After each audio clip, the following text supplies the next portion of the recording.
नमस्कार दोस्तों, स्वागत है आपका ITI पेपर्स में। दोस्तों, हम UPPCL technician electrical question paper में 2016 से लेकर अब तक जितने भी मोटर जनरेटर से रिलेटेड क्वेश्चन पूछे गए हैं उन्हें सॉल्व कर रहे हैं। अगर आपने पहला पार्ट अभी तक नहीं देखा है तो उसे जरूर चेकआउट करें। चलिए क्वेश्चन सॉल्व करना स्टार्ट करते हैं। क्वेश्चन 31 है, the graph between the armature current and the field current of a synchronous motor for a constant load will be. स्थिर भार के लिए एक तुल्यकालिक मोटर की आर्मेचर धारा और क्षेत्र धारा के बीच का ग्राफ डैश हो। आपके ऑप्शंस हैं inverted V curve, B M curve, C symbol curve, D V curved.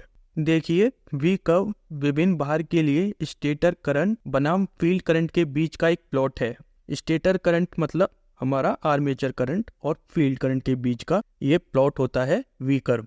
Synchronous motor सभी तरह के पावर फैक्टर पर काम करने में सक्षम होती है और इसको वी कर्व इसलिए बोला जाता है क्योंकि इसका अगर आप शेप देखेंगे तो किस तरह का शेप है ये शेप एक तरीके से वी शेप का है, तो इसलिए इसको वी कर्व बोला गया है। और इसमें अलग अलग एक्साइटेशन पे क्या क्या इफेक्ट होता है आर्मेचर करंट और फील्ड करंट के बीच में ये दर्शाया गया है। अगर अंडर एक्साइटेड केस में बैक ईएमएफ वोल्टेज से कम होता है, अंडर एक्साइटेड में बैक ईएमएफ वोल्टेज से कम होता है और इसी वजह से पावर फैक्टर क्या होता है अंडर एक्साइटेड केस में लैगिंग होता है। अगर बात करें हम ओवर एक्साइटेड की, ओवर एक्साइटेड के केस में बैक ईएमएफ वोल्टेज से ज्यादा होता है, इसलिए पावर फैक्टर क्या होता है इस केस में, पावर फैक्टर लीडिंग होता है। वहीं बात करें नॉर्मल एक्साइटेड केस में बैक ईएमएफ वोल्टेज के बराबर होता है। ये हमारा नॉर्मल एक्साइटेशन का केस है और मोटर किस में रन करता है इस केस में, मोटर रन करता है यूनिटी पावर फैक्टर में, यानी कि पावर फैक्टर की वैल्यू 1 होगी। सो इस क्वेश्चन का राइट आंसर है स्थिर भार के लिए एक तुल्यकालिक मोटर की आर्मेचर धारा और क्षेत्र धारा के बीच का ग्राफ वी कर्व होगा। इसका राइट आंसर है option number D. Question number 32 है, if the air gap power and mechanical develop power of an induction motor are 20 kilowatt and 6 kilowatt, then what will be the rotor ohmic loss? यदि एक induction motor की वायु अंतराल शक्ति और यांत्रिक विकसित शक्ति 20 किलोवाट और 6 किलोवाट है तो रोटर ओमिक हानि क्या होगी। इस क्वेश्चन में आपको एक सिंपल इक्वेशन यूज करनी है। एक इंडक्शन मोटर की यांत्रिक विकसित शक्ति होती है PD equals to PG minus PC। इसमें PC क्या है, rotor ohmic loss, and PG होता है इसमें air gap power and PD इसमें मैकेनिकल पावर, ये हमारा PD है। अब हम सारी वैल्यू इन इक्वेशन में डाल देंगे। क्या आएगा, PD equals to air gap power कितनी दी है 20 और रोटर ओमिक लॉस कितने हैं 6। PD आ जाएगा हमारा 14 किलोवाट। का राइट ऑप्शन होगा option number D. For which of the following machine the concept of rotational magnetic field is good. निम्नलिखित में से किस मशीन के लिए घूर्णी चुंबकीय क्षेत्र की अवधारणा अच्छी है। आपके ऑप्शन है ए अल्टरनेटर, बी डीसी मोटर, सी ट्रांसफॉर्मर, डी इंडक्शन मोटर। देखिए, 3 phase induction motor rotating magnetic field के सिद्धांत पर काम करता है। जब हम AC power 3 phase induction motor को देते हैं तो रोटेटिंग मैग्नेटिक फील्ड जनरेट होता है और ये रोटेटिंग मैग्नेटिक फील्ड रोटर की फील्ड वाइंडिंग के साथ इंटरेक्ट करता है जिससे मोटर घूमना स्टार्ट कर देती है। सो इसका राइट आंसर होगा option number D. Rotational magnetic field हमारा इंडक्शन मोटर में सबसे ज्यादा यूज होने वाला कॉन्सेप्ट है। सो ऑप्शन नंबर डी इसका राइट ऑप्शन होगा। क्वेश्चन नंबर 34 है, when a 3 phase motor is in no motion what will be the value of its slip. इसमें पूछा गया है कि अगर 3 फेस इंडक्शन मोटर में कोई मोशन नहीं है, इसका मतलब मोटर स्टैंड स्टिल है, तब स्लिप की वैल्यू क्या होगी। आपके ऑप्शंस हैं -1, वेरी मच, 1 और 0। देखिए, रोटर गति और तुल्यकालिक गति यानी कि सिंक्रोनस स्पीड के बीच के अंतर को स्लिप कहा जाता है।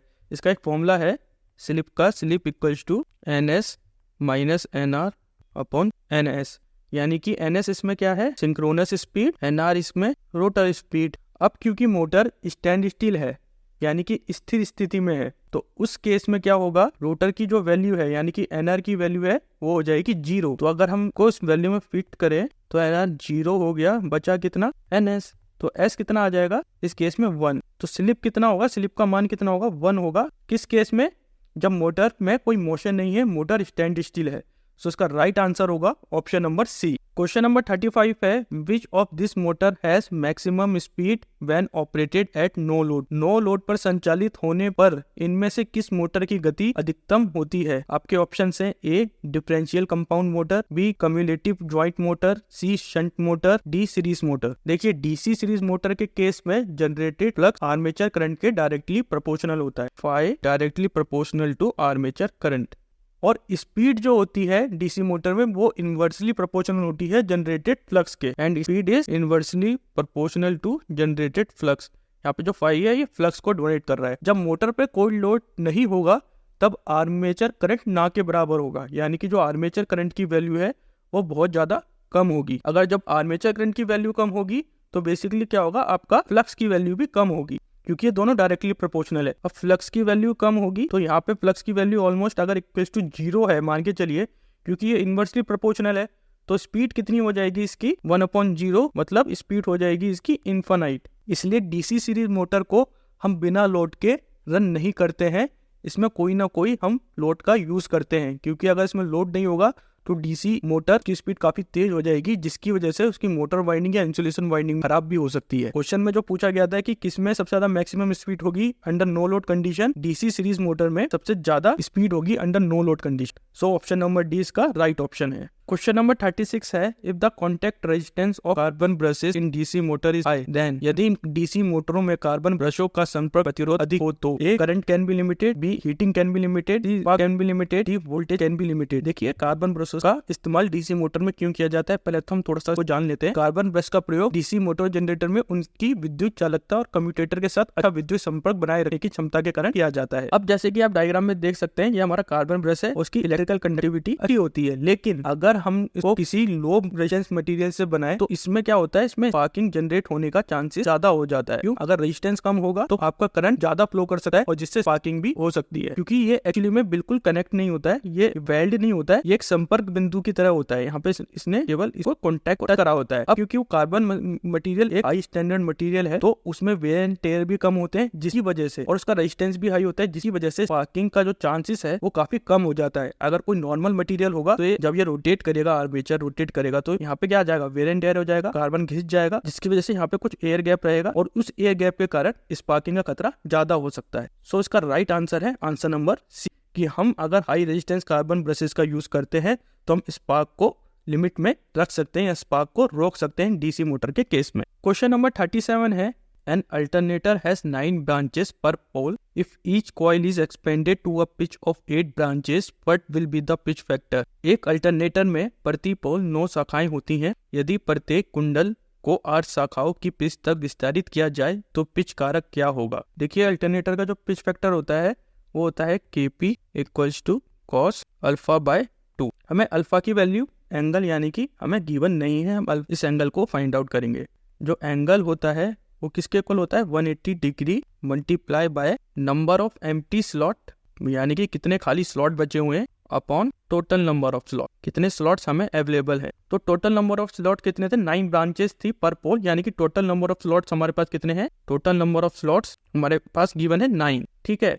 और एम्प्टी स्लॉट्स कितने हैं, क्योंकि जो पिच गई है वो 8 ब्रांचेस तक गई है, टोटल 9 ब्रांचेस थी, तो एम्प्टी स्लॉट कितने हुए, 9 - 8, यानी कि हमारे पास एक जो है वो हमारा एम्प्टी स्लॉट्स है। तो अल्फा की वैल्यू निकल जाएगी 180 इंटू एम्प्टी स्लॉट्स कितना है 1, टोटल नंबर ऑफ स्लॉट्स कितने 9, तो ये कितना आ जाएगा आपका 20। तो अल्फा की वैल्यू आ गई आपकी 20 डिग्री। अब हम Kp की वैल्यू निकाल देते हैं cos 20/2, यानी कि cos 10 की वैल्यू कितनी होती है 0.985 इसकी वैल्यू होती है। सो ऑप्शन नंबर बी इसका राइट ऑप्शन होगा।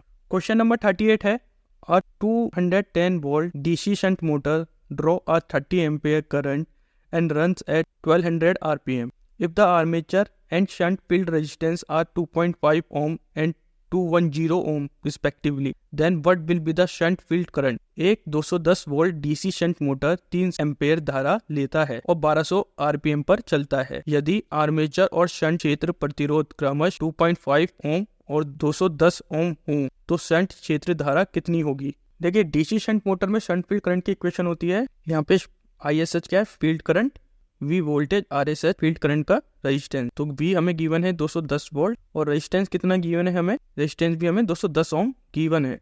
तो I का मान निकल जाएगा इसमें आराम से। I का मान कितना होगा 1 एम्पेयर। ऑप्शन नंबर ए हमारा इसका राइट ऑप्शन होगा। क्वेश्चन नंबर 39 है the synchronous speed of the induction motor is 1500 RPM if it's run at a speed of 1350 RPM what will be it's slip. एक श्रेणी मोटर की तुल्यकालिक गति 1500 RPM है। यदि यहाँ 1350 RPM की गति पर चले तो स्लिप कितना होगा। ऑप्शन है 9%, बी 10%, सी 15%, डी 9%। इंडक्शन मोटर की स्लिप क्या होती है, इसका फॉर्मूला होता है NS minus NR upon NS क्या है सिंक्रोनस स्पीड, NR क्या है रोटर स्पीड। ठीक है, अब कैलकुलेट कर लेते हैं। हमें सिंक्रोनस स्पीड दी हुई है 1500 RPM और रोटर स्पीड हमें कितनी दी है 1350 RPM। बस अब इसको फॉर्मूले में पुट कर देते हैं 1500 माइनस 1350 अपॉन 1500 RPM। तो स्लिप कितना आएगा 0.1 इसका स्लिप आएगा और परसेंटेज स्लिप कितना हो जाएगा 0.1 into 100 which is equal to 10%। ये इसका आंसर है। सो इसका राइट आंसर होगा option number B. Question number 39 है what is the type of rotor used in a single phase induction motor. एकल फेज इंडक्शन मोटर में प्रयुक्त रोटर का प्रकार क्या है। Neither squirrel cage nor wound, B squirrel cage, C wound, D either squirrel cage और वाउंड। देखिए सिंगल फेस इंडक्शन मोटर में हम यूज करते हैं स्क्वायरल केज रोटर का। और स्क्वायरल केज रोटर का उपयोग क्यों करते हैं, क्योंकि इसमें कम मेंटेनेंस की जरूरत होती है और इसमें कोई भी बाहरी विद्युत कनेक्शन नहीं होता है और ना ही इसमें स्लिप होती है। इसके एडवांटेज क्या है, low maintenance, no outer connection, कोई बाहरी कनेक्शन नहीं होता है इसमें, ना ही इसमें कोई स्लिप होती है और सिंप्लिसिटी यानी कि इसको कंस्ट्रक्ट करना काफी ज्यादा आसान होता है। ये सारे स्क्वायरल केज रोटर के एडवांटेज हैं। तो इस वजह से हम सिंगल फेज इंडक्शन मोटर में स्क्वायरल केज रोटर का यूज करते हैं। सो ऑप्शन नंबर बी इसका राइट ऑप्शन होगा।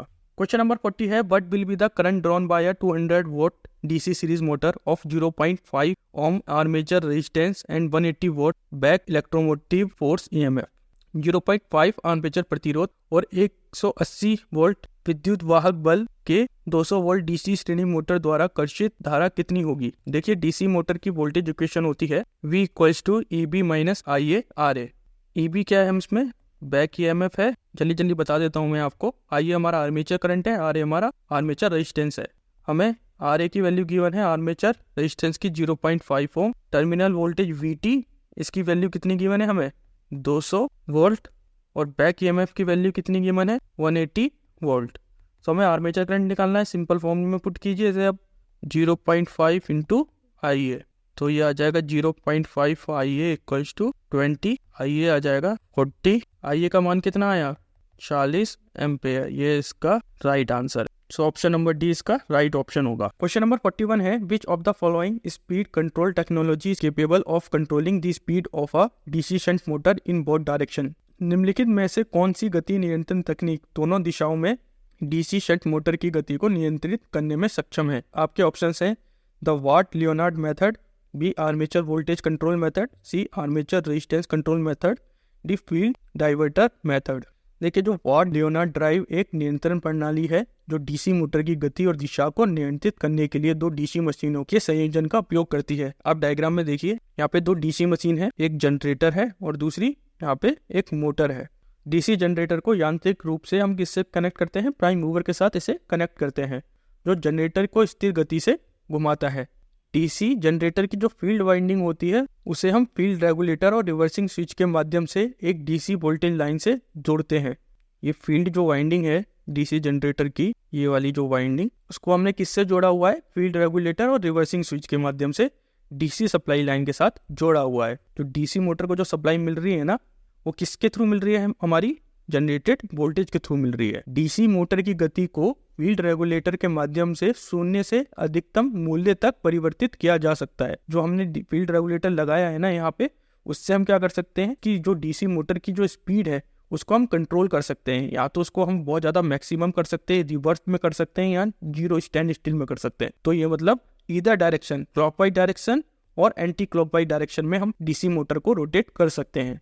और जो रिवर्सिंग स्विच है ना, इसका काम क्या है, रिवर्सिंग स्विच का जो काम है क्या करता है, करंट की दिशा को बदल देता है। अगर जब करंट की दिशा बदल जाएगी तो उस केस में क्या होगा, जो उत्पन्न वोल्टेज की पोलैरिटी या ध्रुवता चेंज हो जाएगी, जिसकी वजह से मोटर रिवर्स डायरेक्शन में रन करने लगे। तो रिवर्सिंग स्विच क्या करता है, मोटर को रिवर्स डायरेक्शन में रन करने में मदद करता है, और फील्ड रेगुलेटर क्या करता है, मोटर को 0 से मैक्सिमम स्पीड तक रन करने में मदद करता है। ये हमारा जो डायग्राम है वार्ड लियोनार्ड का है, जिससे हम मोटर की डायरेक्शन को आइदर वे क्लॉकवाइज और एंटी क्लॉकवाइज डायरेक्शन में कंट्रोल कर सकते हैं।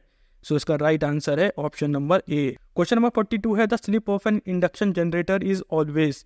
एक इंडक्शन जनरेटर का स्लिप हमेशा डैश होता है। देखिए दोस्तों, इस क्वेश्चन को जरा ध्यान से पढ़ना, क्योंकि जल्दीबाजी में हम गलत ऑप्शन टिक करके आ जाते हैं। क्योंकि इसमें क्या पूछा गया है, इंडक्शन जनरेटर पूछा गया है, ना कि इंडक्शन मोटर पूछा गया है।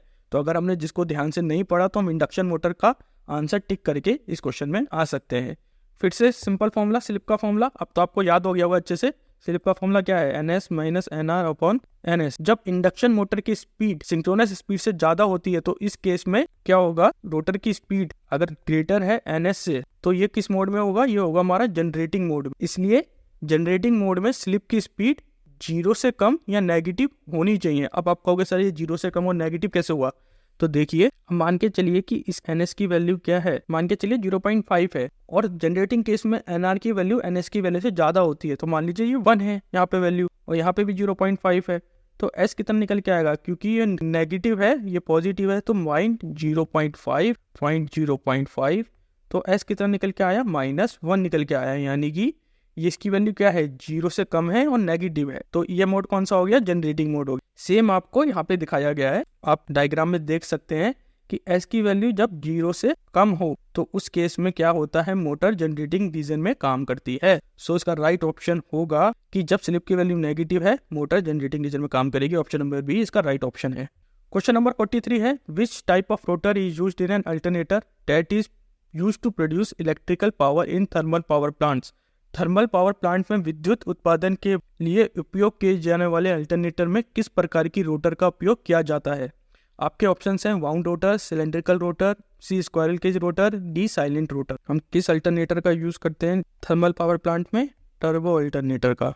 Silent type rotor hydro power plant में यूज होता है। अगर हम साइलेंट टाइप रोटर की बात करें वो कहाँ यूज होता है, हमारा हाइड्रो में यूज होता है दोस्तों, हाइड्रो पावर प्लांट में यूज होता है। और वहीं बात करें सिलेंड्रिकल रोटर की, ये सारे क्या है, सिलेंड्रिकल रोटर, ये अल्टरनेटर के रोटर्स हैं, टाइप्स ऑफ रोटर्स हैं ये अल्टरनेटर। सिलेंड्रिकल रोटर कहाँ पे यूज होता है आपका, ये होता है हमारा स्टीम टरबाइन में। ठीक है, अगर क्वेश्चन में कभी ये पूछा जाए हाइड्रो पावर प्लांट में कौन सा अल्टरनेटर यूज होता है, तो साइलेंट टाइप होता है। वहीं अगर स्टीम टरबाइन की बात करें तो वहाँ पे सिलेंड्रिकल रोटर यूज होता है। सिलेंड्रिकल रोटर की स्पीड साइलेंट रोटर से ज्यादा होती है। इसकी स्पीड जो होती है अराउंड होती है 1500 से 3000 RPM के बीच में। सो इसमें क्या पूछा गया था, which type of rotor in an alternator to produce electric power in thermal power plant. क्योंकि थर्मल पावर प्लांट में हम टर्बो अल्टरनेटर का यूज करते हैं, और टर्बो अल्टरनेटर में क्या यूज होता है, सिलेंड्रिकल रोटर यूज होता है दोस्त। तो ऑप्शन नंबर बी इसका राइट ऑप्शन होगा। क्वेश्चन नंबर 44 है in a DC shunt generator with 4 poles 20 kilowatt and 180 volt wave winding the current parallel path will be. एक 4 ध्रुव 20 किलोवाट 180 वोल्ट वेव वाइंडिंग वाले डीसी शंट जनरेटर में प्रत्येक समांतर पथ में धारा क्या होगी। इस कॉन्सेप्ट को याद रखना, लैप वाइंडिंग में नंबर ऑफ पैरेलल पाथ किसके इक्वल होते हैं, नंबर ऑफ पोल्स के इक्वल होते हैं। ये हमने लैप वाइंडिंग के क्वेश्चन कई सारे कर चुके हैं। अब इसमें क्या पूछा है, वेव वाइंडिंग के बारे में पूछा है। तो वेव वाइंडिंग में नंबर ऑफ पैरेलल पाथ कितने होते हैं दोस्तों, वो हमेशा 2 के इक्वल होते हैं। कुछ भी हो, पोल्स कितने भी हो, हमें कोई लेना देना नहीं है, लेकिन वेव वाइंडिंग में नंबर ऑफ पैरेलल पाथ हमेशा 2 ही रहेगा। ठीक है दोस्तों, क्योंकि नंबर ऑफ पैरेलल पाथ 2 हैं। एक पैरेलल पाथ में करंट कितना होगा, एक पैरेलल पाथ की बात करें वो होगा आपका 1/2। तो पावर कितनी गिवन है हमें, 20 किलोवाट, वोल्टेज 180 वोल्ट। तो पावर का फॉर्मूला क्या होता है, V/I। तो किलोवाट को हम वोल्ट में चेंज करेंगे, 10⁻³ इंटू 180। तो I का मान हमारा निकल के आया 111.11। इसमें पूछा है ईच पैरेलल पाथ, तो एक पैरेलल पाथ में कितना होगा दोस्तों, I/2, यानी कि 111.11/2 which is equal to 55.55 ampere दोस्त। तो डी इसका राइट ऑप्शन हो। क्वेश्चन नंबर 45 है the power input to the rotor of a 400 watt 50 hertz 4 pole 3 phase induction motor is 40 kilowatt. The rotating EMF 200 complete cycle per minute. What will be the slip. 400 volt 50 hertz 4 pole 3 चरण प्रेरण motor के rotor का power input 40 kilowatt है।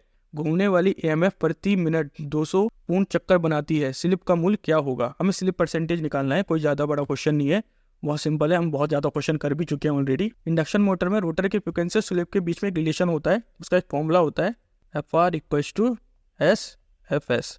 FR क्या है इसमें, FR दोस्तों rotor frequency है, वहीं S हमारा स्लिप है और FS क्या है, सप्लाई फ्रिक्वेंसी। अब हमें गिवन क्या क्या चीज़ है, हमें FS की वैल्यू गिवन है, यानी कि सप्लाई फ्रिक्वेंसी की वैल्यू कितनी है 50 हर्ट्स। और एक और चीज़ इसमें जो गिवन है कि ये 200 कंप्लीट साइकिल 1 मिनट में पूरे करता है।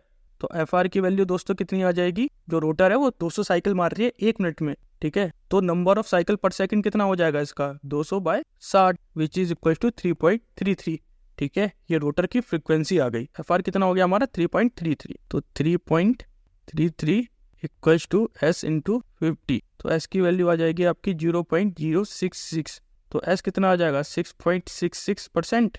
ये हमारी स्लिप की वैल्यू आ गई, तो ऑप्शन नंबर 20 का राइट ऑप्शन होगा। क्वेश्चन नंबर 45 है, 600 watt 150 volt 60 hertz capacitor starting motor draws 13.8 ampere from the supply at the specified load. If efficiency is 65% and rated speed is 1750 rpm, then what will be the input power? एक 600 what 115 volt 60 hertz संधारित परिवर्तन motor निर्धारित भार पर आपूर्ति से 13.8 ampere कर्षित करता है। यदि दक्षता 65% और निर्धारित गति 1750 rpm हो तो निवेश शक्ति क्या होगी।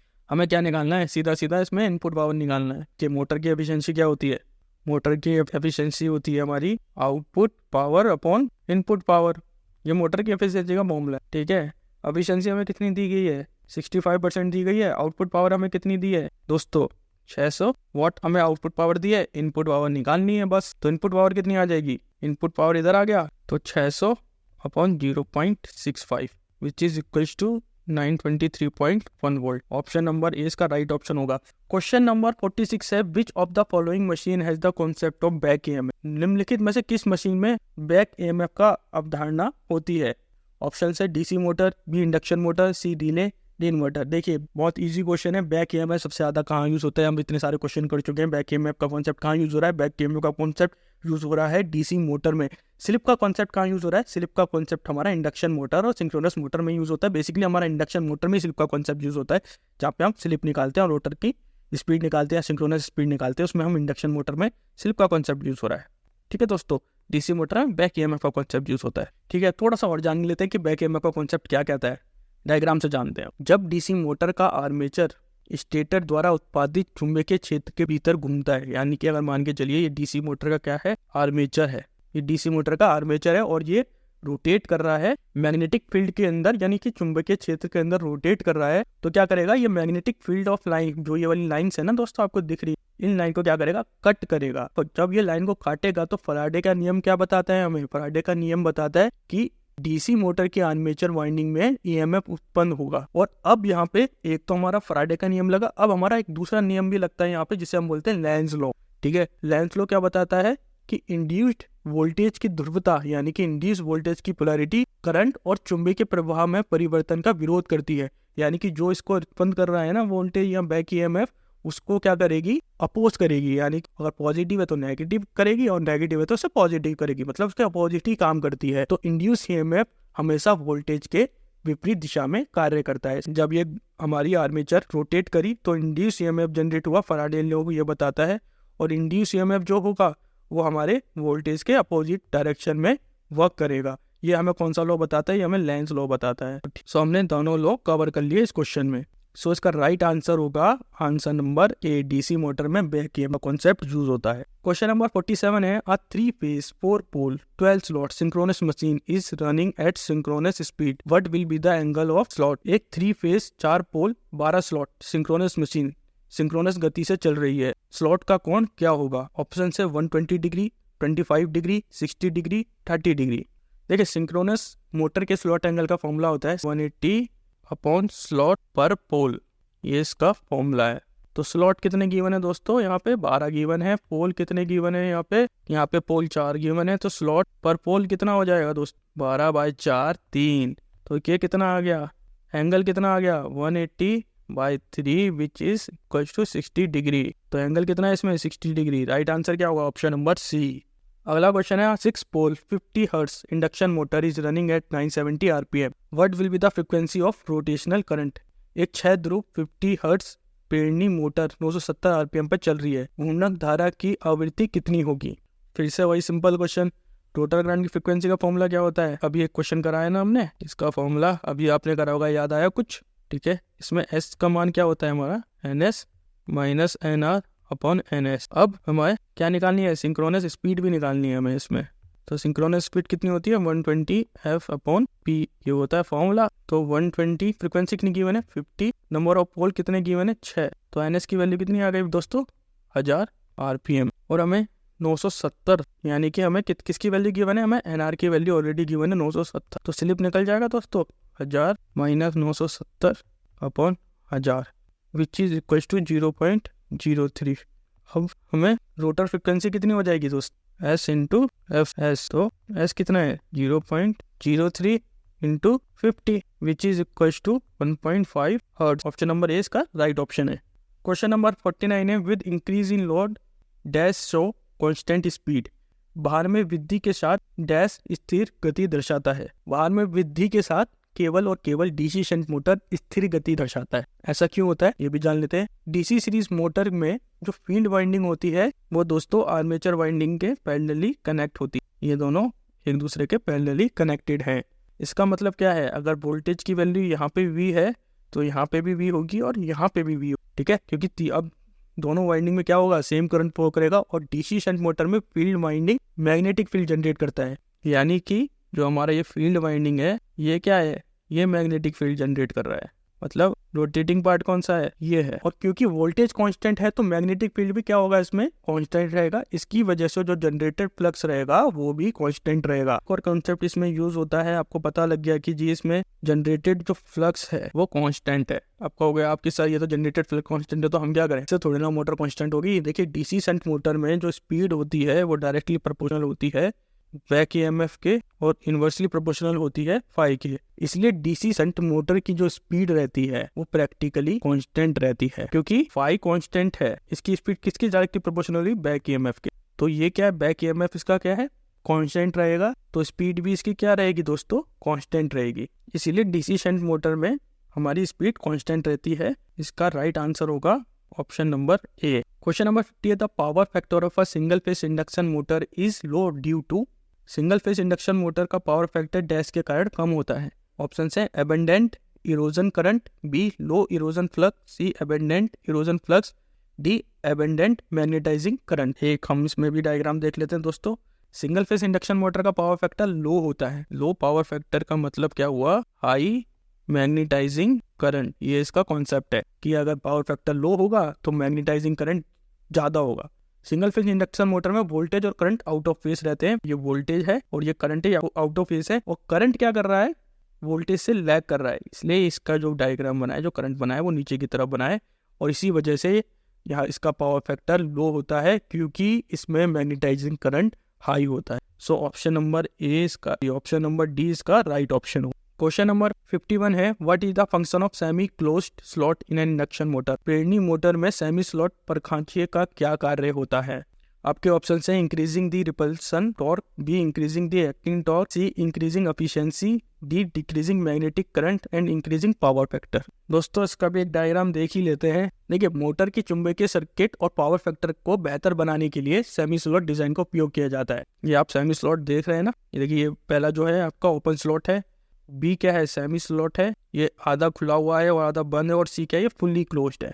तो ये इसके तीन डिफरेंट डायग्राम दिखा दिए। तो मोटर में जो सेमी स्लॉट होता है वो किस लिए यूज होता है, पावर फैक्टर को बेहतर बनाने के लिए यूज होता है। देखिए अभी हमने क्या करा था, इससे पहले वाले क्वेश्चन में डिस्कस करा था ना कि अगर पावर फैक्टर लो है तो क्या होगा, मैग्नेटाइजिंग करंट ज्यादा होगा। तो सेमी स्लॉट में क्या होता है, रोटर और स्टेटर के बीच में एयर गैप वो कम होता है। इसी वजह से हमें मोटर में फ्लक्स जो जनरेट करने के लिए कम मैग्नेटाइजिंग करंट की जरूरत होगी। अगर एयर गैप कम होगा, लेस एयर गैप है मतलब लेस मैग्नेटाइजिंग करंट, और अगर कम मैग्नेटाइजिंग करंट है मतलब high power factor. Semi close slot क्या करता है, मैग्नेटाइजिंग करंट को कम करता है। कम कैसे करता है, क्योंकि दोनों के बीच का जो एयर गैप है वो कम होता है, जिसकी वजह से हमें कम मैग्नेटाइजिंग करंट की जरूरत होती है, और कम मैग्नेटाइजिंग करंट की जरूरत है तो हमारा पावर फैक्टर ऑटोमेटिकली इंप्रूव हो जाएगा। सो इसका राइट आंसर होगा option number D. Question number 52 है at zero load the speed of a motor at fix load reduces from 1000 RPM to 950 RPM the speed regulation of the motor will B.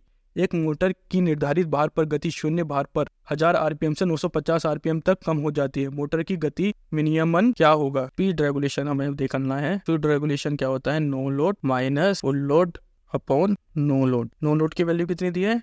1000 RPM और full load की वैल्यू कितनी दी है? 950 RPM. निकल गया speed regulation, कुछ भी नहीं बचा अब इसमें। 1000 माइनस 950 अपॉन 1000 तो which is equal to 5.2%। Multiply कर देना इसे 100 के साथ तो निकल के आ जाएगा परसेंटेज में 5.2%। तो ऑप्शन नंबर ए इसका राइट ऑप्शन है। नेक्स्ट क्वेश्चन है find the EMF produced by a DC generator connected to a 6-pole coil rotating at 1200 rpm. Its flux per pole is 0.3 milliweber and the total number of armature conductor is 1000. Assume lap winding. 1200 RPM पर घूर्णन कर रही एक ध्रुव कुंडली से जुड़े DC generator द्वारा उत्पादित ईएमएफ ज्ञात करें। इसका अभिवाह प्रति ध्रुव 0.3 मिलीवेबर और आर्मेचर चालकों की कुल संख्या 1000 है। डीसी जनरेटर में जो इंड्यूस ईएमएफ होता है उसका एक फॉर्मूला होता है E=N/P/Z/A। यहाँ ऐसे लिख लेते हैं यार, थोड़ा कंफ्यूज मत होना आप, ठीक है। N क्या है? स्पीड। P क्या है? पोल। फाई क्या है? फ्लक्स। जेड क्या है? Number of conductor. ए क्या है? Parallel path. अब लैप वाइंडिंग में क्या होता है? लैप वाइंडिंग में भी बताया था आपको, याद रखना चीज को। लैप वाइंडिंग में पैरेलल पाथ किसके इक्वल होते हैं? नंबर ऑफ पोल्स के इक्वल होते हैं। और यहाँ पे पोल्स कितने गिवन है? 6 पोल्स गिवन है। तो लैप वाइंडिंग में कितने पैरेलल पाथ हुए? 6 पैरेलल पाथ हुए। निकल गई एक चीज। फ्लक्स हमें गिवन है 0.3 मिली वेबर। स्पीड गिवन है 1200 आरपीएम। नंबर ऑफ कंडक्टर कितने दे रखे हैं? 1000 दिए थे ना हमें कंडक्टर, 1000 कंडक्टर दिए थे। अब क्या बचा? कुछ भी नहीं बचा दोस्तों, केवल अब सॉल्व करना है। अब वो काम आप कर ही सकते हैं मेरे हिसाब से। देखिए मिली वेबर में है तो उसको वेबर में कन्वर्ट करना, याद रखना, कहीं ऐसे ही जल्दीबाजी में जी करके आगे बिना कन्वर्ट करे कुछ भी नहीं मिलेगा फिर, ठीक है। अगर इसको सॉल्व करोगे तो ई की वैल्यू कितनी आएगी? 6 वोल्ट आएगी। ये आपका राइट ऑप्शन है। सो डी इसका राइट ऑप्शन। क्वेश्चन नंबर 53 है what is the use of the actuator in the motor. Motor में परिवर्तक की क्या भूमिका होती है? आपके ऑप्शन है prevention of high starting current, B acceleration of the motor, C start the motor, D prevent the fusing. देखिए एक्चुएटर एक सिंपल ऐसा डिवाइस है जो सप्लाई एनर्जी को मैकेनिकल एनर्जी या यांत्रिक बल में कन्वर्ट कर देता है। एनर्जी का कोई भी हो सकता है, इलेक्ट्रिकल हो सकता है, ठीक है, टेलीमेंट्री हो सकती है, कुछ भी हो सकती है। यहाँ पे एक्चुएटर लगाया हुआ है और एक्चुएटर ने क्या करा? इसको मैकेनिकल यानी कि मोशन में कन्वर्ट कर दिया। अब मोटर के केस में एक्चुएटर क्या करता है? मोटर के केस में एक्चुएटर एनर्जी को टॉर्क में कन्वर्ट करता है। यानी कि ये क्या कर रहा है एक्चुएटर यहाँ पे मोटर के, अगर मोटर के केस में बात करें, यहाँ पे मोटर हो, ठीक है, मोटर को क्या कर रहा है ये? अब मैकेनिकल में तो नहीं कि मोटर अपने आप भागना शुरू कर देगी, अपने उसके पाँव निकल आएंगे, ऐसा तो नहीं होगा। तो मोटर में क्या करेगा ये एक्चुएटर?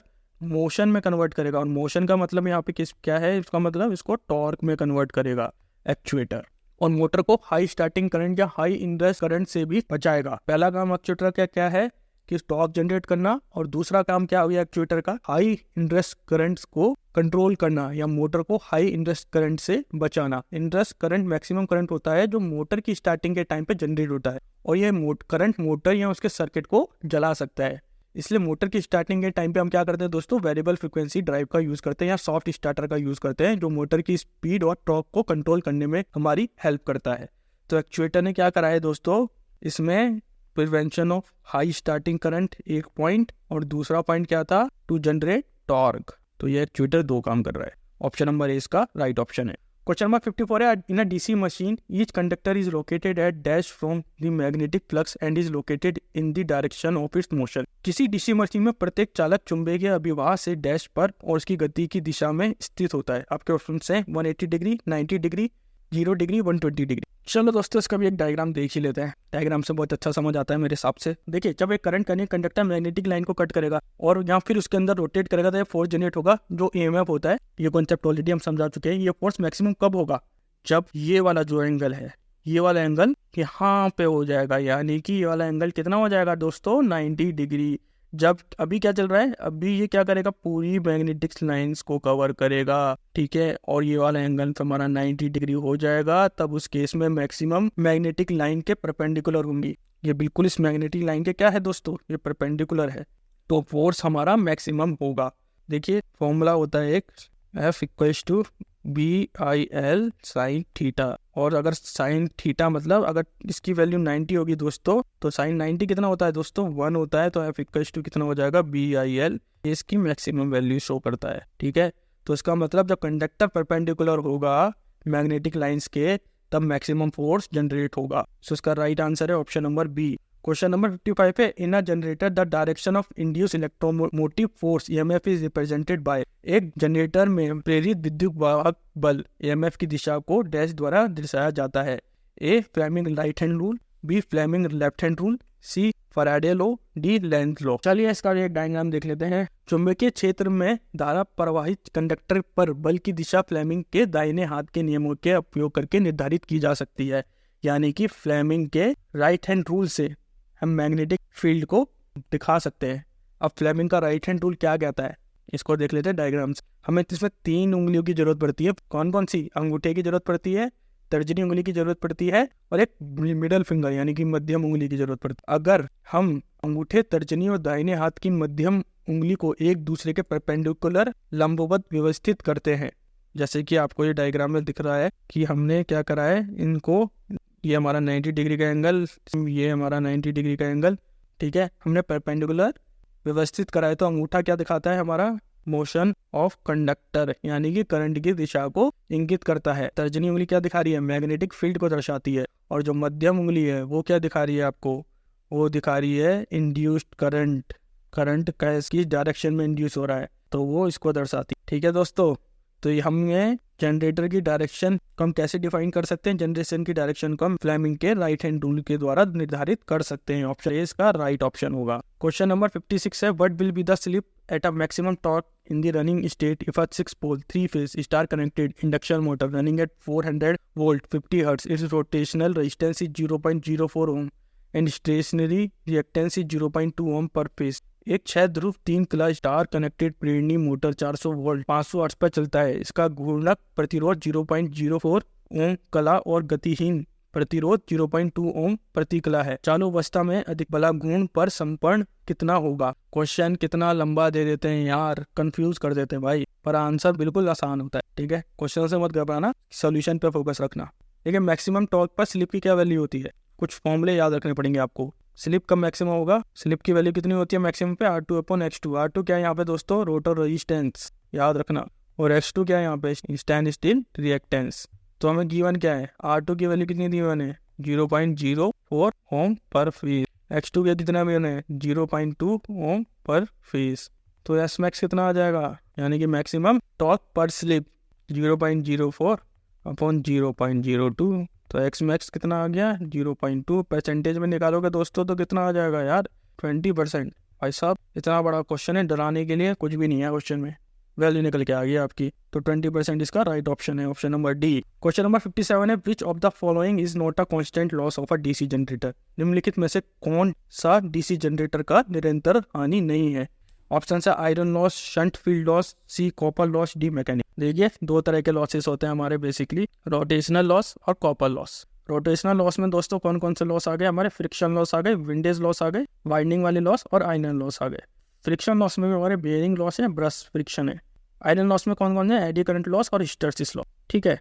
अब कॉपर लॉस में कौन कौन से लॉसेस आते हैं, आर्मेचर कॉपर लॉस और फील्ड कॉपर लॉस। ये 2 तरह के लॉस हो गए, रोटेशनल लॉस और कॉपर लॉस हमारे मेन लॉसेस हो गए, ठीक है। अब उस लॉसेस में 2 तरह के लॉस होते हैं, एक हमारा कांस्टेंट लॉस होता है, ठीक है, और एक हमारा वेरिएबल लॉस होता है। कांस्टेंट लॉस में कौन कौन से लॉसेस आते हैं, जो हिस्टैरिसीस लॉस थे ना भाई साहब, रोटेशनल वाले, एडी करंट, और ये आपके कौन से लॉसेस हैं, कांस्टेंट लॉसेस हैं, ठीक है। मैकेनिकल लॉस में विंडेज लॉस, फ्रिक्शन लॉस, ये कौन से लॉसेस हैं, कांस्टेंट लॉसेस हैं। लेकिन जो कॉपर लॉस और stray current loss, copper loss में क्या आ गया दोस्तों, stator copper loss, rotor copper loss और ब्रश कॉन्टैक्ट लॉस, ये आपके कौन से हो गए, कॉपर लॉस यानी कि वेरिएबल लॉस हो गए, ठीक है। स्ट्रे लॉसेस में आ गया आपके कॉपर स्ट्रे लॉस और कोर स्ट्रे लॉस, ठीक है। ये लॉसेस कैसे जनरेट होते हैं, जब कोई जनरेटर यांत्रिक ऊर्जा को विद्युत ऊर्जा में परिवर्तित करता है तो ऊर्जा का एक हिस्सा हीट के रूप में नष्ट हो जाता है, जिसकी वजह से लॉसेस होते हैं। यह नुकसान जनरेटर की एफिशिएंसी को प्रभावित कर सकता है, ठीक है दोस्तों। देखिए कॉपर लॉस तो आपको समझ आ गया होगा, ठीक है। डीसी जनरेटर में होने वाली हानियों जो सभी बारों पर स्थिर होती है उसे हम कांस्टेंट लॉस कहते हैं, ठीक है। और मेरे हिसाब से आपको कॉपर लॉस भी समझ आ गया होगा। स्ट्रे लॉस क्या होता है थोड़ा सा बता देता हूँ एक सिंपल वर्ड में। स्ट्रे लॉस होता है कि जो भी आयरन और मैकेनिकल लॉसेस का जो योग्य होता है, यानी कि दोनों लॉसेस को जब हम ऐड करते हैं तो उसको जो टोटल लॉस निकल के आता है उसको हम स्ट्रे लॉस कहते हैं। ठीक है, तो ये हमारा स्ट्रे लॉस हो गया। ठीक है दोस्तों, सो क्वेश्चन में क्या पूछा गया था कि कांस्टेंट लॉस कौन सा ऐसा लॉस है जो कांस्टेंट नहीं है, तो कॉपर लॉस दोस्तों ऐसा लॉस है जो कांस्टेंट नहीं है, ये हमारा वेरिएबल लॉस है। ऑप्शन नंबर सी इसका राइट ऑप्शन होगा। क्वेश्चन नंबर 58 है DC motor on starting will have, परिवर्तन पर डीसी मोटर में डैश होगा। A zero resistance, B low resistance, C infrared resistance, C high resistance. देखिए डीसी सीरीज मोटर में दो तरह के वाइंडिंग रेजिस्टेंस होते हैं। पहला कौन सा होता है हमारा दोस्तों, आर्मेचर वाइंडिंग होती है, और दूसरी कौन सी वाइंडिंग होती है, फील्ड वाइंडिंग होती है। डीसी मोटर में आर्मेचर वाइंडिंग का जो रेजिस्टेंस होता है यानी कि प्रतिरोध होता है वो कम होता है, और फील्ड वाइंडिंग का प्रतिरोध अधिक होता है। अब डीसी मोटर में स्टार्ट होने के समय केवल आर्मेचर वाइंडिंग का प्रतिरोध ही यूज होता है और इसका बैक ईएमएफ ऑलमोस्ट जीरो होता है। हम इसके ऊपर बात कर चुके हैं क्वेश्चंस में, पुराने वाले जो भी क्वेश्चंस करे थे उसमें हमने बताया था कि मोटर को हमें बिना किसी लोड के डीसी मोटर को रन नहीं करना चाहिए। कॉन्सेप्ट भी समझा दिया था आपको, आधी चीज आपको वैसे भी क्लियर हो गई थी। जो आर्मेचर का जो इसमें प्रतिरोध होता है, आर्मेचर वाइंडिंग का जो रेजिस्टेंस होता है वो लेस देन होता है हमारा 1 ओम से भी इसका रेजिस्टेंस कम होता है। जो आर्मेचर करंट होता है इसकी वैल्यू क्या होती है, V minus EB upon RA, क्योंकि बैक ईएमएफ ऑलमोस्ट क्या है तो जीरो है, तो ये क्या हो गया V अपॉन। इसलिए ये डीसी मोटर का एडवांटेज होता है क्योंकि लो रेजिस्टेंस की वजह से डीसी मोटर ज्यादा करंट ड्रॉ कर सकती है और हमें हाई स्टार्टिंग टॉर्क जनरेट करके दे सकती है। लेकिन हमें इसका भी ध्यान रखना होगा कि ज्यादा करंट की वजह से मोटर वाइंडिंग बर्न ना हो जाए, इसलिए हम डीसी मोटर में क्या यूज करते हैं, स्टार्टर का यूज करते हैं। सो इसका राइट आंसर होगा a DC motor starting will have low resistance. Low resistance किसकी वजह से, आर्मेचर वाइंडिंग की वजह से, क्योंकि उसका रेजिस्टेंस लो होता है। क्वेश्चन नंबर 59 है in an induction motor a blocked rotor test is used to determine. किसी प्रेरणी मोटर में एक अवरुद्ध घूर्णक परीक्षण का उपयोग डैश ज्ञात करने के लिए किया जाता है। ऑप्शन से variable loss, B friction loss, C constant loss, D air damping loss. देखिए इंडक्शन मोटर का ब्लॉक रोटर टेस्ट ट्रांसफार्मर के शॉर्ट सर्किट टेस्ट जैसा ही होता है। इस परीक्षण में रोटर वाइंडिंग को शॉर्ट सर्किट किया जाता है और मोटर के शाफ्ट को लॉक किया जाता है। ये जो मोटर की वाइंडिंग है इसे हमने क्या कर दिया है, यहाँ पे हम कर देते हैं मोटर की वाइंडिंग को शॉर्ट और शाफ्ट को लॉक कर देते हैं। जब शाफ्ट को लॉक कर दिया दोस्तों ताकि मोटर हिल ना सके। स्लिप रिंग मोटर में रोटर वाइंडिंग को स्लिप रिंग के माध्यम से शॉर्ट सर्किट कराया जाता है और केज मोटर के मामले में rotor winding permanently short circuit होती है, तो हमें इसमें शॉर्ट सर्किट एडिशनली कोई करने की जरूरत नहीं होती है। इसे लॉक रोटर टेस्ट नाम से भी जाना जाता है। जो हमारा ब्लॉक रोटर टेस्ट है इसे हम ब्लॉक रोटर टेस्ट भी बोल सकते हैं। और ब्लॉक रोटर टेस्ट की मदद से हम क्या क्या निकाल सकते हैं दोस्तों, इसमें हम वेरिएबल लॉस और फुल लोड लॉसेस को कैलकुलेट करते हैं ब्लॉक रोटर टेस्ट में। इसका पूरा एक कॉन्सेप्ट है, पूरी थ्योरी है, उसको हम बाद में कभी देख लेंगे पढ़ने के लिए। तो उसका राइट आंसर होगा option number A. Question number 60 है which of the following generator has very low voltage regulation. निम्नलिखित में से किस जनरेटर में बहुत कम वोल्टेज रेगुलेशन होता है। ऑप्शन है shunt generator, series generator, differential compound generator and D cumulative joint generator. Generator के जो वोल्टेज रेगुलेशन होता है बिना लोड से पूर्ण लोड तक वोल्टेज ड्रॉप में परिवर्तन, उसे हम क्या बोलते हैं, वोल्टेज रेगुलेशन। फॉर्मूले में देख लेते हैं, इतना कंफ्यूज मत होना यार। वोल्टेज रेगुलेशन फॉर्मूले से समझ आ जाएगा आपको आसानी से। No load voltage minus full load voltage upon full load voltage, ये हमारा वोल्टेज रेगुलेशन है। डीसी सीरीज जनरेटर में फील्ड वाइंडिंग आर्मेचर वाइंडिंग के साथ सीरीज में कनेक्टेड होती है। ये armature winding field winding series में कनेक्टेड होती है। अब जैसे जैसे लोड इंक्रीज होता है वैसे ही लोड करंट भी इंक्रीज होगा, जिसकी वजह से टर्मिनल वोल्टेज यानी कि फुल लोड जो वोल्टेज है वो भी इंक्रीज होगा। और इसी कारण वजह से जब हमारा फुल लोड वोल्टेज इंक्रीज होगा तो अगर वो full load voltage no load voltage से ज़्यादा हो गया, नो लोड वोल्टेज की वैल्यू 1 है या 100 वोल्ट है और फुल लोड वोल्टेज की वैल्यू 200 वोल्ट हो गई, तो रेगुलेशन कितना हो गया दोस्तों, तो रेगुलेशन हो गया -50 यानी कि नेगेटिव वोल्टेज रेगुलेशन हो गया। और वोल्टेज रेगुलेशन इसी वजह से डीसी जनरेटर का पुअर होता है। तो which of the following has very low voltage regulation, तो सीरीज जनरेटर का वोल्टेज रेगुलेशन पुअर होता है क्योंकि उसमें full load voltage no load voltage की वैल्यू से ज़्यादा हो जाता है, इसीलिए इसका रेगुलेशन पुअर होता है। आंसर बी इसका राइट ऑप्शन होगा। क्वेश्चन नंबर 61 है a 6 pole DC generator wave bound has 600 conductors on its armature if flux per pole is 0.02 weber, calculate generator speed for producing 300 volt. एक 6 ध्रुव wave bound वाली DC generator में armature पर 600 चालक हैं। यदि प्रति ध्रुव अभिवाह 0.02 वेबर हो तो 300 वोल्ट उत्पादित करने के लिए जनरेटर को किस गति पर चलना होगा। हमें गति निकालनी है। इंड्यूस ईएमएफ कितना होता है, अभी हमने यहाँ पहले एक ऐसा क्वेश्चन करा था।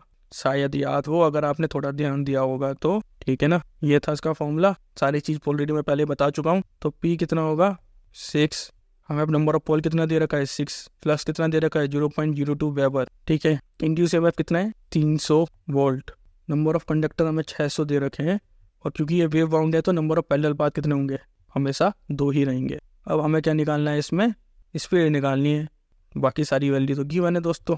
तो n × 6 × 0.02 × 60/60 × 2, इस 60 से ये गया, इससे ये गया, ठीक है, 3 से ये गया 100, तो बचा कितना n = थोड़ा सा सॉल्व कर लेना, देख लेना, 500 RPM इसका राइट आंसर होगा। 500 RPM ऑप्शन नंबर ए इसका राइट ऑप्शन होगा। क्वेश्चन नंबर 62 है, in a synchronous machine the synchronous reactance of the right angle axis is in the ratio of. एक तुल्यकालिक मशीन में समकोणिक अक्ष का तुल्यकालिक प्रतिघात का अनुपात क्या होता है। देखिए सिंक्रोनस रिएक्टेंस क्या होता है, V min और I max का रेशियो होता है। V min क्या है, मिनिमम फील्ड वोल्टेज, जो अक्सर सिंक्रोनिज्म के समय होता है, और I max क्या होता है, मैक्सिमम आर्मेचर करंट, जो आमतौर पर हैवी लोड की स्थिति में होता है। स्टार्टिंग के टाइम पे जो हमें मिनिमम फील्ड वोल्टेज मिला और जो लोडिंग के टाइम पे हमें मैक्सिमम आर्मेचर करंट मिला, उन दोनों के रेशियो से बन के मिलता है हमारा सिंक्रोनस रिएक्टेंस। तो सिंक्रोनस रिएक्टेंस क्या हुआ, V min और I max का ratio. So option number D इसका राइट ऑप्शन है।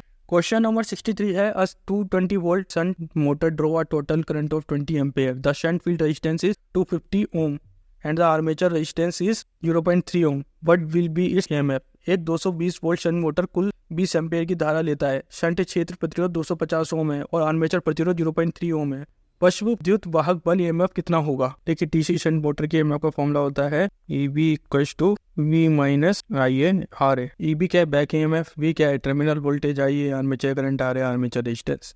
ठीक है दोस्तों, V की वैल्यू हमें गिवन है 220 वोल्ट, लाइन वोल्टेज कितना है 20 एम्पेयर, फील्ड रेजिस्टेंस कितना दे रखा है 250 ओम, आर्मेचर रेजिस्टेंस की वैल्यू क्या है 0.3 ओम। तो फील्ड करंट कितना निकल के आ जाएगा V/RSH 220/250 which is equal to 0.88 ampere. जो लाइन करंट होता है दोस्तों खुद क्या होता है, आर्मेचर करंट और फील्ड करंट का सम होता है। तो आर्मेचर करंट कितना हो जाएगा दोस्तों, IL - ISH। IL की वैल्यू हमें कितनी है 20 - 0.88, तो फील्ड करंट की वैल्यू दोस्तों निकल के आ गई 9.12 एम्पेयर। अब बस इस फॉर्मूले में पुट कर देना है, बैक EMF निकल जाएगा 220 - 9.12 × 0.3, तो EB की वैल्यू दोस्तों निकल के आएगी 214.26 वोल्ट।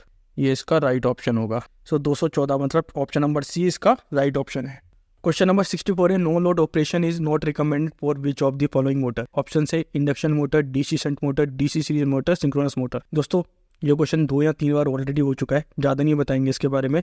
DC सीरीज मोटर में हम मोटर को बिना भार के स्टार्ट नहीं करते हैं, क्यों, क्योंकि अगर इसको बिना भार के स्टार्ट करा उसका, क्योंकि आर्मेचर रेजिस्टेंस ऑलरेडी कम होता है, जिसकी वजह से EMF मोटर इन्फिनाइट स्पीड पर रन करने लग जाएगी। होता नहीं है, मतलब नेचुरली पॉसिबल नहीं है कि मोटर इन्फिनाइट स्पीड पर रन करने लग जाए, लेकिन इतनी ज़्यादा हाई स्पीड होगी कि मोटर के वाइंडिंग को वो खराब कर सकती है। तो DC सीरीज मोटर में हमें थोड़ा कुछ ना कुछ हमें लोड अप्लाई करना चाहिए, जिसकी वजह से मोटर की वाइंडिंग को कोई भी हानि ना पहुंचे।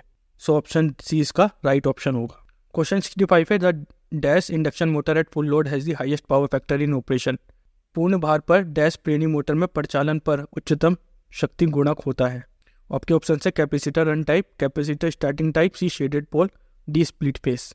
देखिए कैपेसिटर रन मोटर में कैपेसिटर ना हमेशा स्टार्टिंग वाइंडिंग के साथ कनेक्ट रहता है। हमारी जो स्टार्टिंग वाइंडिंग है उसके साथ कैपेसिटर हमेशा कनेक्ट रहेगा, की वजह से क्या होता है, इसका जो फेज डिफरेंस होता है ना दोस्तों, करंट और वोल्टेज का जो फेज डिफरेंस होता है वो ऑलमोस्ट इक्वल टू 90 डिग्री के आसपास रहता है। और जितना अच्छा हमें फेज डिफरेंस मिलेगा उतना ही अच्छा इसका पावर फैक्टर होगा, क्योंकि कैपेसिटर इसके साथ कनेक्ट है। तो कैपेसिटर क्या करता है, पावर फैक्टर को इंप्रूव करने में मदद करता है। तो इसी वजह से क्या होता है कि capacitor run type induction motor में, सिंगल फेज इंडक्शन मोटर की बात चल रही है, capacitor run type single phase induction motor में जो पावर फैक्टर होता है वो बहुत ज़्यादा ही अच्छा होता है, क्योंकि इसमें कैपेसिटर हमेशा कनेक्टेड, परमानेंटली कनेक्टेड रहता है, रनिंग कंडीशन में भी और स्टार्टिंग कंडीशन में भी।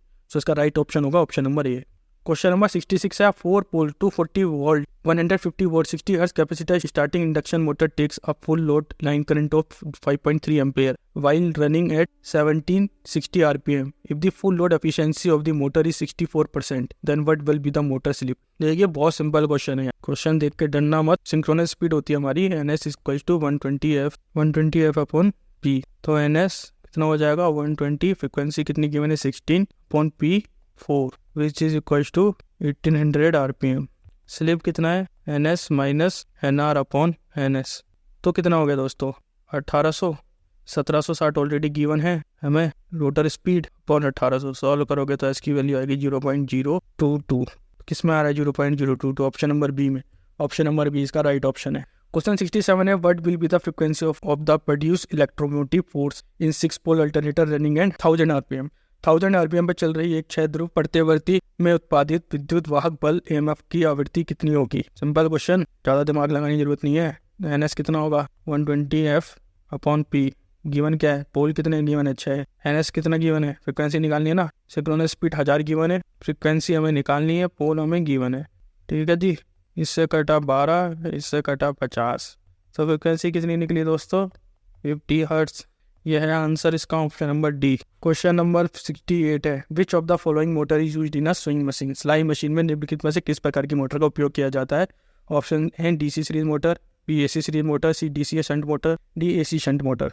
देखिए DC सीरीज मोटर में तो अगर लोड नहीं होगा तो मोटर तो ऐसे भाग जाएगी। बताइए सिलाई मशीन में क्या ही सिल जाएगा। ठीक है दोस्तों, तो यह ऑप्शन हमारा गलत ऑप्शन होगा। DC shunt motor constant speed motor होती है, लेकिन हमें कभी कभी सिलाई मशीन में स्पीड थोड़ी तेज करनी पड़ती है, कभी कम करनी पड़ती है। ये भी काम नहीं करेगी। AC शंट मोटर भी काम नहीं करेगी आपकी वजह से। भी AC series motor, AC series motor हमारी यूज होती है स्विंग मशीन में। देखिए क्योंकि AC सीरीज मोटर में हम स्पीड को कंट्रोल कर सकते हैं, इसका डिजाइन भी कॉम्पैक्ट होता है और AC सीरीज मोटर की ड्यूरेबिलिटी भी अच्छी होती है, जिसकी वजह से हम AC सीरीज मोटर का यूज करते हैं। AC सीरीज मोटर में हम बेसिकली किसकी बात कर रहे हैं? सिंगल फेस इंडक्शन मोटर की बात कर रहे हैं। तो उसका राइट आंसर होगा option number B AC series motor. Question number 69 है what will be the synchronous speed of a 6 pole 50 hertz 3 phase induction motor. 6 ध्रुव 50 हर्ट्ज 3 क्लब प्रेरणा मोटर की तुल्यकालिक गति क्या होगी? सिंक्रोनस स्पीड क्या होती है 120f upon p NS।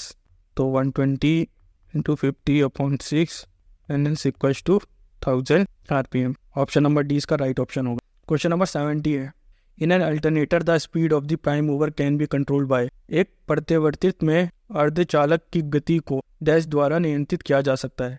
A coupling, B governor, C brake, D filter. ये जो हम इसको अल्टरनेटर की स्पीड को कंट्रोल करते हैं वो हम कंट्रोल करते हैं गवर्नर से। गवर्नर क्या करता है? प्राइम मूवर को ओवर स्पीड से बचाता है। अल्टरनेटर में क्या 3 तरह के गवर्नर यूज होते हैं। पहला जो गवर्नर यूज होता है वो होता है मैकेनिकल गवर्नर। सेकेंड यूज होता है वो होता है न्यूमेटिक गवर्नर, एंड जो थर्ड होता है वो होता है हाइड्रोलिक गवर्नर। तो ये 3 तरह के गवर्नर अल्टरनेटर में यूज होते हैं। तो उसका राइट ऑप्शन होगा ऑप्शन नंबर बी। स्पीड को कंट्रोल करने के लिए हम गवर्नर का यूज करते हैं अल्टरनेटर में। क्वेश्चन नंबर 71 है what will be the voltage per path if 8 pole 220 volt simplex left bound armature deliver 125 ampere. यदि एक ध्रुव 220 वोल्ट सिंप्लेक्स लेफ्ट बाउंड वाला आर्मेचर 125 एम्पेयर वितरित करता है तो इसकी प्रति पथ वोल्टेज कितना होगा? देखिए लेफ्ट बाउंड में पैरेलल पाथ किसके इक्वल होते हैं? नंबर ऑफ पोल्स के इक्वल होते हैं। अब क्योंकि पैरेलल पाथ तो 8 पोल हैं यहाँ पे, तो कितने पैरेलल पाथ हुए? यहाँ पे 8 ही पैरेलल पाथ हुए। अब क्योंकि पैरेलल पाथ में क्या होता है दोस्तों, वोल्टेज सेम रहता है, यानी कि जितने भी यहाँ पे पैरेलल पाथ हैं 7 8 जितने भी हैं, ये यहाँ पे अगर 220 वोल्ट है तो यहाँ पे भी आपका दोस्तों 220 वोल्ट होगा, इस जगह भी 220 ही होगा, इस जगह भी 220 होगा, इस जगह 220 होगा, इस जगह भी 220 वोल्ट होगा। तो क्या क्वेश्चन में पूछा गया था, क्या बोला गया कि क्या निकालना है हमें कि वोल्टेज पर पाथ कितना होगा? तो क्योंकि हमें 220 वोल्ट ऑलरेडी गिवन है और सारे पैरेलल पाथ में वोल्टेज सेम रहता है, तो यहाँ पे कितना रहेगा वोल्टेज? 220 वोल्ट रहेगा। तो ऑप्शन नंबर बी इसका राइट ऑप्शन होगा। क्वेश्चन नंबर 72 है which of the following is the cause of overheating of DC motor. आपके ऑप्शन हैं अनबैलेंस आर्मेचर, अर्थ फॉल्ट, C ओवरलोड, B वॉन्ड बेयरिंग। देखिए DC मोटर में overloading के क्या क्या कारण हो सकते हैं? पहला हो सकता है एक्सेसिव लोड बहुत ज्यादा हो, हाई टेम्परेचर हो, इसका कूलिंग ठीक से ना हो, इनएडिक्वेट कूलिंग हो, वेंटिलेशन ब्लॉक्ड हो, हाई फ्रिक्शन हो, इनकरेक्ट वोल्टेज या करंट हो, या ओवरलोड उसको दे दिया हो, मोटर ओवरलोडेड हो, या वेयर टेयर हो, या फ्रिक्वेंट इसको हम मोटर को स्टार्ट स्टॉप कर रहे हो जिसकी वजह से मोटर हीट अप हो सकती है। तो इसमें क्या ऑप्शन राइट आएगा? ऑप्शन नंबर डी इसका राइट ऑप्शन होगा। ओवरलोड की वजह से मोटर हीट अप हो सकती है। Question number 73 under which of the following condition synchronous motor will fail in step traction. एक तुल्यकालिक मोटर निम्नलिखित में से किस अवस्था में सोपान कर्षण में विफल होगा? आपके ऑप्शन है A common field excitation, B excessive load, C temperature friction, D no load inertia. देखिए सिंक्रोनस मोटर जो है कुछ कंडीशन में अपना सिंक्रोनिज्म लॉस कर देता है। स्टेप ट्रैक यानी कि उसका सिंक्रोनस का सिंक्रोनिज्म लॉस्ट हो रहा है, यानी कि वो आउट ऑफ ट्रैक जा रहा है, वो सिंक्रोनस स्पीड से रिवॉल्व नहीं कर रहा है, यानी कि कांस्टेंट स्पीड से रिवॉल्व नहीं कर रहा है। तो किस किस कंडीशन में सिंक्रोनस मोटर कांस्टेंट स्पीड पे रिवॉल्व नहीं करेगा लिख देते हैं। कौन सी कंडीशन होंगी दोस्तों? एक्सेसिव, अगर उसमें लोड लगा जाए या ओवरलोड हो, ठीक है, उसमें प्रॉपर एक्साइटेशन ना दिया जाए, डी से एक्साइटेशन जो हम देते हैं वो प्रॉपर ना हो दोस्तों, उसका फ्रिक्शन हाई हो, या हमने इसको गलत तरीके से एक्साइट करा हो, इनकरेक्ट एक्साइटेशन, और हमने फ्रिक्वेंसी वेरिएशन उसमें करा हो, तो उस केस में हमारी जो सिंक्रोनस मोटर है वो कांस्टेंट स्पीड पे रन नहीं करेगी, यानी कि आउट ऑफ स्टेप ट्रैक्शन चली जाएगी। ऑप्शन नंबर बी इसका राइट ऑप्शन होगा, यानी कि एक्सेसिव लोड की वजह से जो सिंक्रोनस मोटर है वो आउट ऑफ ट्रैक्शन चली जाएगी। दोस्तों अगर आपको ये वीडियो पसंद आया है तो प्लीज़ इस वीडियो को लाइक कीजिए और हमारे चैनल को सब्सक्राइब कीजिए। And thanks for watching.